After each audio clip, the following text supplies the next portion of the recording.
Ainda falando do nosso estatuto, vamos nos referir agora aos círculos hierárquicos. Houve uma pequena alteração, agora no ano de 2015, foram retirados aí dos círculos hierárquicos, na verdade nem tem círculo hierárquico, a praça especial, o aspirante, e novos militares foram inseridos nos círculos hierárquicos. Em relação às praças, você sabe que não existe muita dificuldade, círculo dos cabos e soldados. Eu vou ter somente cabos e soldados como integrantes. Círculo dos subtenentes e sargentos. Eu tinha somente subtenente e primeiro sargento, agora eu tenho um subtenente, primeiro sargento, segundo sargento e terceiro sargento. Todos os sargentos e os subtenentes estarão no círculo dos subtenentes e sargentos. Indo agora para o círculo dos oficiais, eu tenho lá os oficiais subalternos. Quem é o oficial subalterno? São os tenentes, segundo tenente e primeiro tenente. Então o segundo tenente foi inserido aqui, faz parte do círculo de oficiais subalternos. Em relação aos oficiais intermediários, continua a mesma coisa, somente os capitães. Em relação aos oficiais superiores, tudo que tiver acima de capitão. Major, tenente-coronel, coronel e coronel comandante-geral, que é o novo posto que foi criado. Então, vindo aqui para o nosso slide, a gente vê que aqui eu não tenho dificuldade, somente soldados e cabos.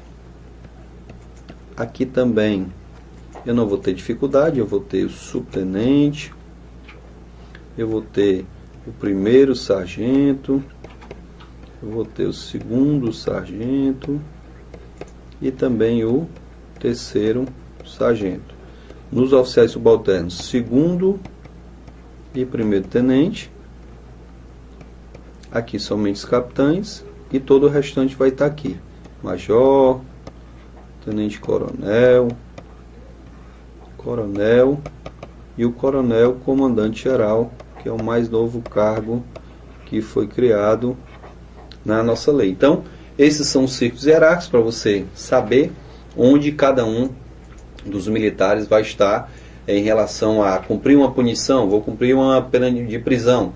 Então, a ocupação da prisão, a pena não, desculpa, o recolhimento transitório, vou ocupar a prisão conforme o círculo hierárquico. Houve uma determinação judicial para você ficar preso, você não vai ocupar a prisão fora do seu círculo hierárquico. Jamais um capitão vai ser preso junto com o sargento. O capitão está ali no círculo de oficiais intermediários, só pode ficar preso com os oficiais intermediários. Além dessas observações, eu preciso falar aqui das praças especiais. Praça especial hoje eu só tenho dois tipos de praça especial, que é o cadete, o aluno do CFO, e além do cadete eu tenho o aluno soldado. Somente esses dois. Que não possuem cargo, não possuem círculo hierárquico, certo? Mas estão inseridos na escala hierárquica. Então, muito cuidado, porque a praça especial, o aluno soldado e o cadete não possuem cargo, eles não ocupam cargo ainda. Os cargos são somente os cargos da carreira, certo? Muito embora eles estejam inseridos na escala hierárquica, ou seja, o aluno do CFO é superior ao subtenente, ao primeiro sargento, segundo sargento, terceiro sargento, cabo soldado, sem nenhum problema. E o aluno soldado está lá na base da pirâmide, abaixo do soldado, teremos o aluno soldado. Em relação aos círculos, o praça especial na condição de aluno soldado terá acesso ao círculo dos cabos soldados em ocasiões especiais, enquanto que o cadete vai ter acesso ao círculo dos oficiais subalternos em algumas ocasiões especiais. Assim a gente conclui o círculo hierárquico e passa para o slide seguinte. Vamos lá, o slide seguinte fala dos almanaques, que nada demais tem, a não ser um livro contendo as configurações curriculares, o histórico, as promoções, os cursos que cada militar fez durante seu serviço na corporação. Houve uma pequena alteração, repito, que foram inseridos alguns cargos, no caso do terceiro sargento, segundo sargento, eu vou ter um almanaque para os oficiais, do segundo tenente até o coronel comandante-geral, e vou ter um almanaque para os subtenentes e sargentos. E o que é isso? Vamos lá. Parágrafo 1º.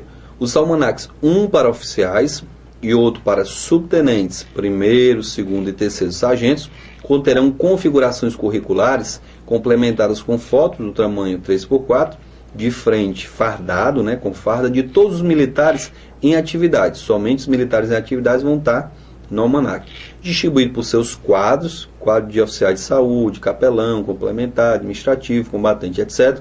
E qualificações, de acordo com seus postos, graduações e antiguidades, observando-se a precedência funcional. Então, comandante-geral, maior autoridade entre os militares estaduais, vai estar lá com a precedência funcional, e além do comandante-geral, vou ter todos os oficiais até o segundo tenente mais moderno da corporação. Então esse é o almanaque, que o parágrafo 2º prevê que a Polícia Militar e o Corpo de Bombeiros Militar manterão um registro de todos os dados referentes ao pessoal da reserva remunerada. Ó, esse pessoal não está no almanaque, mas todos os dados referentes à reserva remunerada deverão estar registrados na Polícia Militar e no Corpo de Bombeiros, dentro das respectivas escalas numéricas, segundo instruções baixadas pelo respectivo comandante-geral.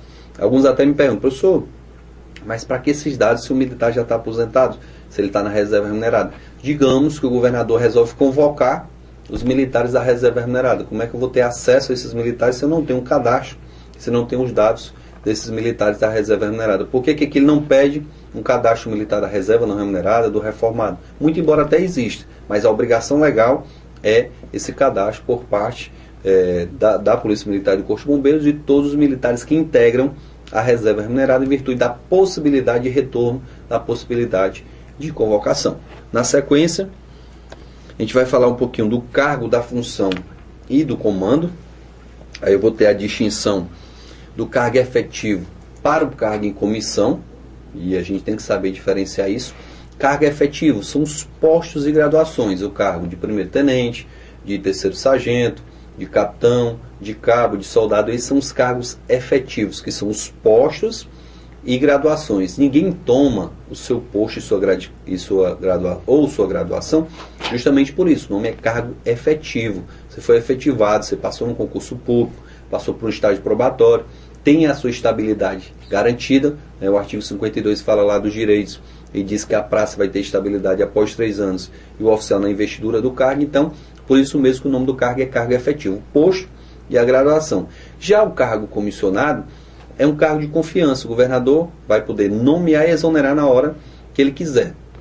Uma observação que deve ser feita com a mudança da legislação: o cargo de comandante-geral passou a ser cargo efetivo, passou a ser um posto, muito embora continue sendo de livre nomeação e exoneração por parte do governador do estado. Então é uma exceção à regra, certo? O militar poderá, sem nenhum problema, acumular cargos, desde que tenha a previsão legal e sem nenhum problema. Pode acumular, por exemplo, cargo efetivo com cargo em comissão, sem nenhum problema. Então, voltando aqui para o slide, eu vou falar do cargo, da função e do comando, começando pelo cargo efetivo, que são os postos e graduações, como eu já falei, e também eu tenho um cargo em comissão. Cargo em comissão é um cargo de confiança, como eu falei, livre nomeação e exoneração pelo governador do estado. Como eu falei, o governador pode exonerar na hora que quiser, pode nomear na hora que quiser, sem dar satisfação a ninguém. Esse é um privilégio, esse é um atributo, né, uma prerrogativa do governador do estado, de ter o poder discricionário de nomear e exonerar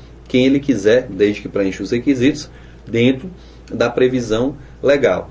Caso, por uma necessidade urgente, um militar tem que ser exonerado e outro nomeado no seu lugar, e o governador não tem disponibilidade para fazer isso, o comandante-geral pode fazê-lo, ou seja, o comandante-geral exonera o comandante de uma subunidade, uma unidade, e nomeia outro em seu lugar. Ele pode fazer isso desde que no prazo de 30 dias o governador possa regularizar a situação. O governador vai lá e confirme a exoneração e nomeação. Então, numa situação especial de emergência, o comandante-geral poderá nomear e exonerar, sendo necessário, um prazo de até 30 dias, a regularização da situação. É o que está aqui na questão da assunção de uma função. Professor, esse cargo em comissão, ele pode me trazer um benefício, geralmente traz uma gratificação e alguns outros benefícios. Em relação à gratificação, quem ocupa de forma interina o cargo comissionado vai receber essa gratificação? Vai, desde que o período seja superior a 30 dias. Como assim, professor? O comandante ou unidade tira férias. Como vocês sabem, as férias vão ser no máximo 30 dias, podendo ser dividido em 2 períodos iguais. Então, o comandante lá, o tenente-coronel, tirou férias e um major assumiu no lugar dele. O major que assumiu vai receber a gratificação? Férias somente 30 dias, então não. O tenente-coronel teve um problema em saúde, teve que fazer uma cirurgia, vai ficar de licença e tratamento de saúde por 3 meses. Passando os 30 dias, o major que assumiu no lugar dele vai ter direito de receber aquela gratificação. Então, somente após 30 dias é que ele vai ter todos os benefícios do cargo do titular. Função.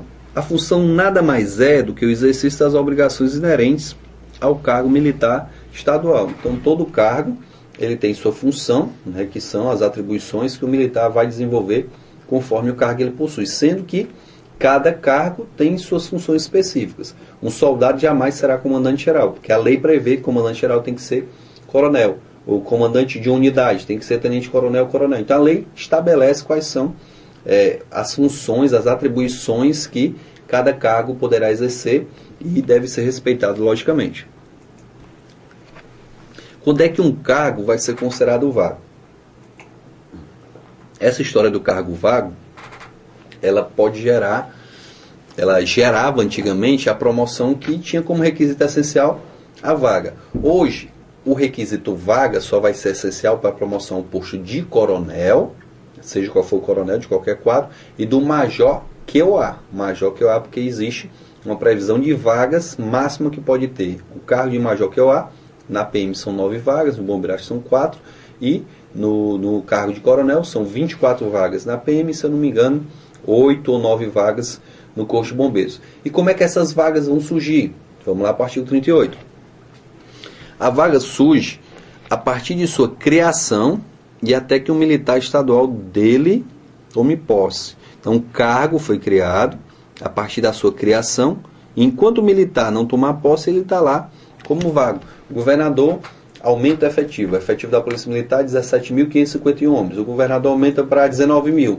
Então foram criadas aí 1.449 vagas. Então essas 1.449 vagas vão estar vagas, né, esses cargos vão estar vagos enquanto não forem ocupados por um militar através de concurso, através de promoção, assim sucessivamente. Então assim que o cargo é considerado vago. Segunda situação, desde o momento em que o militar estadual for exonerado, demitido ou expulso, o cargo dele vai estar vago. Professor, qual é a diferença da demissão para a expulsão em termos práticos? O militar sai da corporação sem direito a retornar, não tem direito a nada, perde salário, perde o cargo, perde tudo. Foi uma punição, demitido ou expulso. Já a exoneração é diferente. O militar exonerado pediu para sair, ele não cometeu nenhuma transgressão disciplinar. Então, como ele pediu para sair, existe a possibilidade dele retornar, desde que seja aprovado em um novo concurso público. Então, o militar exonerado, demitido ou expulso gera abertura de vaga naquele cargo. Próximo.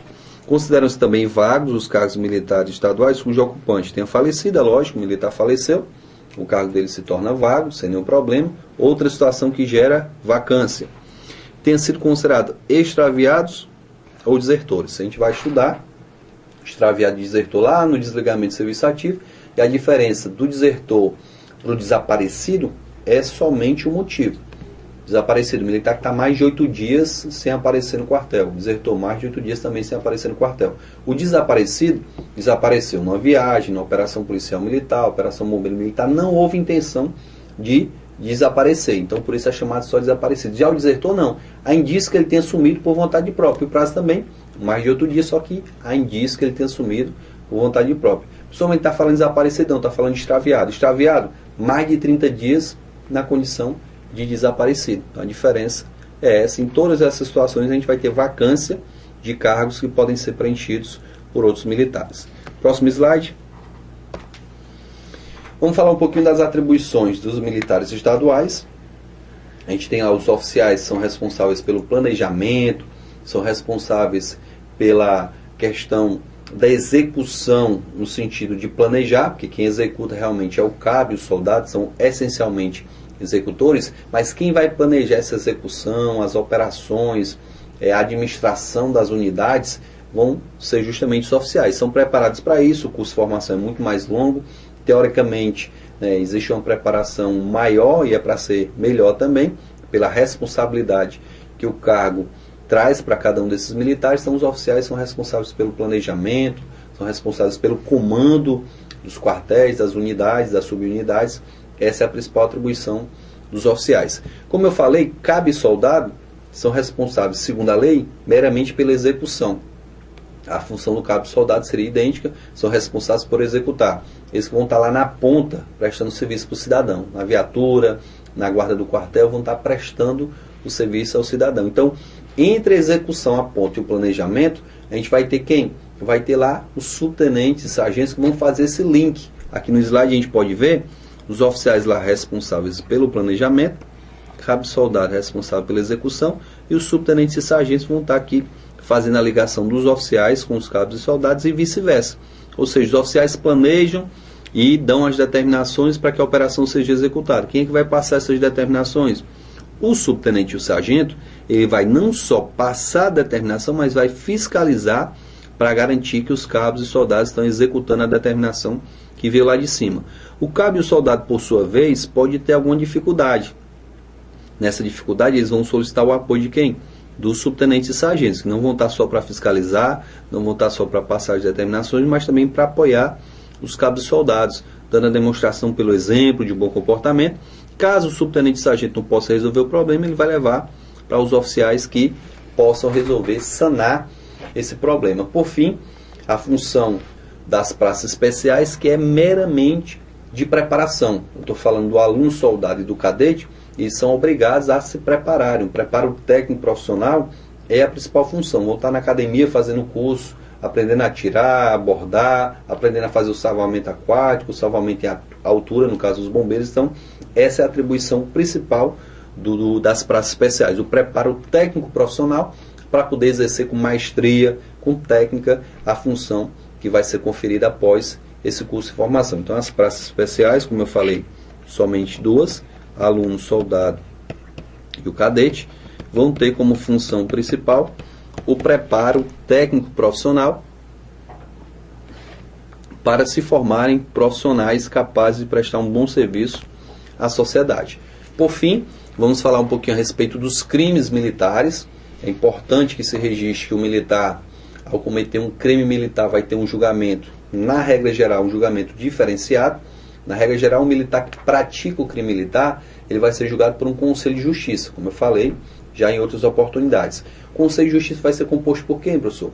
Um juiz de direito e alguns oficiais da corporação da qual ele faz parte. O sargento está sendo acusado de ter praticado um crime militar dentro do quartel, extraviou um documento, danificou um bem do quartel, e por isso ele foi indiciado num crime que vai ser julgado por esse crime que ele cometeu, considerado crime militar.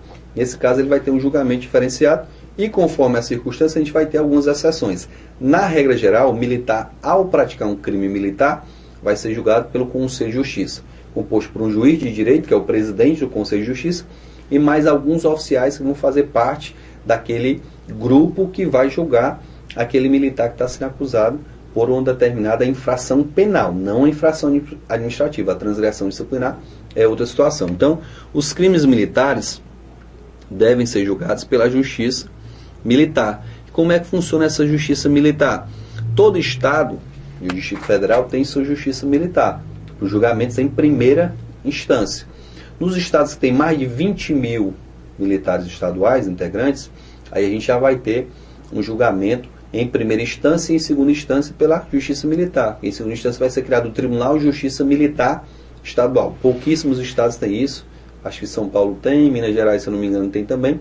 E o Rio de Janeiro, porque tem efetivos maiores. Aqui no caso do Ceará, nosso efetivo é reduzido, 17.551 PMs. Então, em virtude disso, não existe ainda o Tribunal de Justiça Militar Estadual. E como é que se procede esse julgamento, professor? Quando o militar é acusado por um crime militar. Cometido o crime militar, o julgamento em primeira instância, como eu falei, em regra geral, é feito por um Conselho de Justiça, que é presidido por um juiz de direito. Até a lei dá uma ideia quando fala juiz de direito mais o Conselho de Justiça. Esse juiz de direito é integrante do Conselho de Justiça, ele é o presidente do Conselho de Justiça. Então, nesse caso, praticado o crime militar na regra geral, em primeira instância, o julgamento vai ser feito por esse Conselho de Justiça, presidido por um juiz de direito. Professor, mas o julgamento foi para a segunda instância. Em segunda instância, esse militar vai ser julgado pelo Tribunal de Justiça, enquanto não for criado o Tribunal de Justiça Militar. Hoje, o caso do Ceará não tem Tribunal de Justiça Militar, então, em segunda instância, ele é julgado lá pelo desembargador no Tribunal de Justiça. Regra geral do crime militar. Vamos lá para as exceções em relação ao crime militar. Primeira exceção: crime militar contra civil ou ações judiciais contra atos disciplinares. Nesse caso específico de ser um crime militar, mas a vítima é um civil, quem vai julgar é o juiz de direito singularmente. Professor, não entendi. O que é singularmente? Sozinho. O juiz vai julgar sem os demais membros do Conselho de Justiça. Então, o presidente desse Conselho de Justiça vai julgar singularmente, sozinho, no caso do crime militar, ser contra um civil, certo? Outra situação, as ações judiciais contra atos disciplinares. É outra exceção que está prevista aqui, ó. Crime militar contra civil ou ações judiciais contra atos disciplinares. O militar foi acusado de ter cometido uma transgressão disciplinar, foi julgado lá no procedimento disciplinar, entrou com pedido de reconsideração de ato, não conseguiu reverter, entrou com recurso hierárquico, entrou com representação, com tudo que podia e não conseguiu. Pedido de revisão, tudo que poderia fazer para tentar evitar aquela punição disciplinar e não conseguiu. Então ele pode entrar com ação judicial contra aquele ato disciplinar. Mas espera aí, para evitar o corporativismo, tira-se daí os juízes militares, os oficiais, e deixa só o juiz de direito. Então o juiz de direito vai julgar singularmente, sozinho, as ações judiciais em relação aos atos disciplinares, e fica muito claro o motivo para evitar o corporativismo dos oficiais, para não prejudicar o oficial que puniu, quererem passar a mão na cabeça. Então, quando for uma ação judicial contra um ato disciplinar, também o juiz de direito vai julgar singularmente essa ação, esse pedido. Próximo. Nos demais crimes militares, o que a gente vai ter? A regra geral. Eu vou ter um juiz de direito julgando, mais um conselho de justiça. O juiz de direito, presidente do conselho de justiça. Então, na regra geral, nos crimes militares, eu vou ter o julgamento em primeira instância, juiz de direito mais conselho de justiça. De novo, eu venho para uma exceção. Aqui é a exceção da exceção. Veja que a gente viu lá atrás que se o militar comete um crime militar, mas a vítima é um civil, nesse caso ele vai ser julgado somente pelo juiz de direito, julgamento singular. Professor, me dê um exemplo para tentar facilitar aqui o entendimento. Digamos que o militar se encontra de serviço, e de serviço ele agride um civil. Ele abusou da autoridade. Então ele abusou da autoridade, a vítima foi um civil, quem que vai julgar? Quem vai julgar é somente o juiz de direito, o presidente do Conselho de Justiça. Os oficiais não vão participar daquele julgamento porque a vítima é um civil. Professor, o militar agrediu outro militar, mesmo crime, só que aí vai entrar os demais crimes militares, vai entrar na regra geral. O Conselho de Justiça é quem vai julgar no caso da regra geral. Só que vem a exceção da exceção. O crime foi contra civil e foi um crime contra a vida do civil, que é competência do Tribunal do Júri. O que está aqui na última linha, crime militar de competência do Tribunal do Júri, quem vai julgar é o Tribunal do Júri. Então, no caso de um crime militar, mas contra a vida de um civil, nesse caso, quem vai julgar é, logicamente, o Tribunal do Júri. Acho que vocês devem lembrar, pelo menos aconteceu aqui em Fortaleza, 2 militares foram encontrados mortos no alojamento da base aérea de Fortaleza, e o principal acusado era um oficial. Como acusado era oficial e as vítimas eram militares também, quem julgou no caso lá foi, logicamente, o tribunal, aliás, o Conselho de Justiça, presidido por um juiz de direito. Os demais membros eram oficiais da aeronáutica. Isso aconteceu na aeronáutica, vale a mesma regra para a polícia militar. Na regra geral, repito, o crime militar é julgado por um Conselho de Justiça, presidido por um juiz de direito. Os demais integrantes são oficiais militares. Já nas exceções, quando o crime militar é contra civil ou quando é ação judicial contra ato disciplinar, a gente vai ter o julgamento singular por um juiz de direito. Quando eu tenho, terceira exceção, um crime contra a vida de um civil, que é de competência do Tribunal do Júri, é o próprio Tribunal do Júri quem vai julgar esse crime. Então a gente conclui esse vídeo, agradece pela atenção e até o próximo vídeo.